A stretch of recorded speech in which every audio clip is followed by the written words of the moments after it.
Good morning. Ngayon nga ay araw ng Monday, March 23, 2026.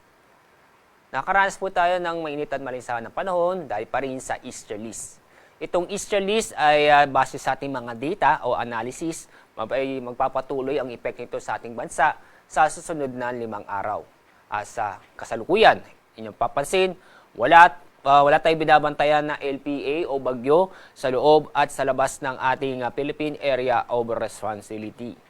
At sa lagay ng ating panahon, maganda at maliwasang panahon ang ating inaasahan sa buong bansa. Asahan din ang mainit at malinsangan na panahon dahil sa easterlies.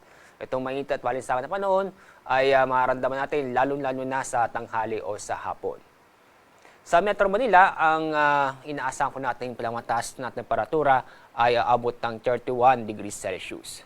Pero, ang pinakamataas na antas ng temperatura ang inaasahan ngayong araw aabot ng 34 degrees Celsius doon po sa Davao City at sa Zamboanga City. Asahan po natin ng mga isolated na mga pag-ulan dulot ng thunderstorm sa bandang hapon o sa gabi.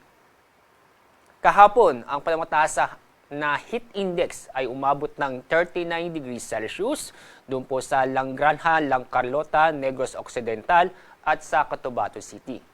Sa Metro Manila, umabot ng 34 degrees Celsius.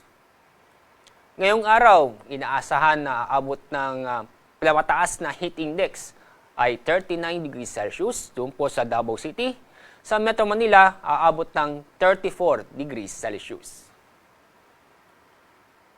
Wala tayong gale warning, ibig sabihin wala tayong inaasahang matataas na alon. Pero paalala sa mga kababayan po natin na papalaot sa ating mga karagatan, mag-ingat pa rin dahil sa mga nabubuong thunderstorm, lalo-lalo na sa hapon o sa gabi. Ang araw sisikat mamayang 5:58 ng umaga. Ang araw lulubog sa ganap na 6:07 ng hapon. Yan ang ating weather update sa araw na ito. Mula sa Pag-asa, ako po sa Alzar D. Aurelio.